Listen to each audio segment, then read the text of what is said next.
So guys, welcome to my mini vlog. আজি আপোনালোকৰ আগত এটা বিশেষ ভিডিঅ' লৈ আহিছো। ভিডিঅ'টো হৈছে আজি চুঙা পিঠা কেনেকৈ বনায় বাঁহৰ চুঙাত। আজি তাৰ বিষয়ে এটা ভিডিঅ' বনাম তাৰ ওপৰত ভিত্তি কৰি। এতিয়া ভিডিঅ'টো বনোৱাৰ আগতে চুঙা পিঠা বনাবৰ কাৰণে কি লাগিব আমাক? চুঙা পিঠা বনাবৰ কাৰণে লাগিব এই বাঁহ লাগিব। ধুনীয়াকৈ কোমলীয়া বাঁহ কাটি আনিছে আমাৰ দেউতাই। কোমলীয়া বাঁহ আনিছে, এয়া চাওক ধুনীয়াকৈ কোমলীয়া বাঁহ কাটি আনিছে। আজি ইয়াতে চুঙা পিঠা বনাম আৰু চুঙা পিঠাৰ কাৰণে চাউল লাগিব। চাউলটো আনিছোঁ বৰা চাউল, ধুনীয়াকৈ তিয়াই থৈ দিছিলোঁ, ৰাতিপুৱাৰ পৰা তিয়াই থৈ দিছোঁ বৰা চাউল।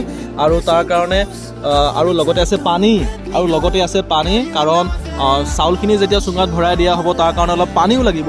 আৰু পানী ঢালি দিবৰ কাৰণে আমি এটা কাপ ৰাখিছোঁ। আৰু ইয়াৰ কাৰণে যেতিয়া চাউলখিনি যেতিয়া চুঙাত ধুনীয়াকৈ ভৰাই দিম আৰু পানী ঢালি দিম আৰু সাঁফৰটো মাৰিবৰ কাৰণে আমাক কি লাগিব? কেঁচা কলপাত বা খেৰৰ হেৰি লাগিব। এতিয়া আমি খেৰ আনিবৰ কাৰণে যাম আৰু কেঁচা কলপাত আনিব যাম। এতিয়া আপোনালোকে ভিডিঅ'টোৰ লগত জড়িত থাকক। চুঙা পিঠা কেনেকৈ বনায় আপোনালোকক দেখাবলৈ চেষ্টা কৰিম। এয়া মোৰ হাতত আছে দুটা বাঁহৰ চুঙা। এতিয়া চুঙা পিঠা বনাবৰ কাৰণে আমি খেৰ নিবৰ কাৰণে আহিছোঁ। আপোনালোকক ভিডিঅ'টো চাই থাকিবৰ কাৰণে অনুৰোধ জনালোঁ। এইটো আমাৰ খেৰৰ মেজি।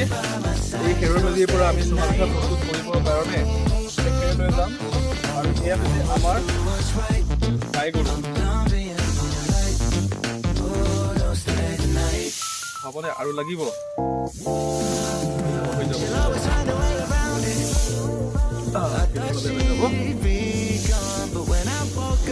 এইখিনি হ'লে হৈ যাব। যিহেতু পিঠাকেইটা পুৰিবও লাগিব, বাঁহৰ চুঙাকেইটা পুৰিবও লাগিব। এইখিনি হ'লে হৈ যাব। এতিয়া হৈ যাব, লাগিলে বাৰু লৈ যাম। গাইজ, চুঙা পিঠা প্ৰস্তুতকৰণৰ কাৰণে আমাক কি লাগিব কৈছোঁ। ৰেডি হৈ গ'ল। এয়া হৈছে বাঁহৰ চুঙা আৰু এয়া হৈছে বৰা চাউল আৰু এয়া হৈছে পানী আৰু এয়া হৈছে খেৰ। আমি চুঙা পিঠা প্ৰস্তুত কৰিম আৰু তাৰ কাৰণে আমি চুঙাত চাউল ভৰাম।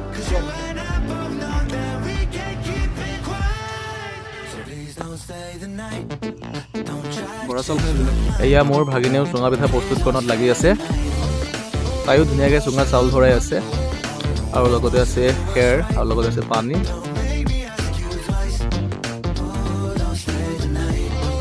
গাইজ, আমাৰ চুঙা পিঠা ready.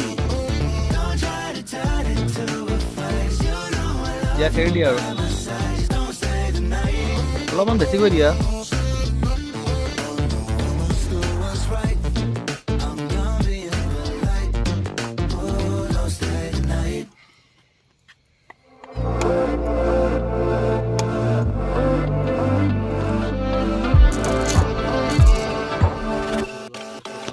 She got a body like a goddess, and she talks so sweet. It's like I can't believe I'm the one that she wanted. And if I'm really being honest,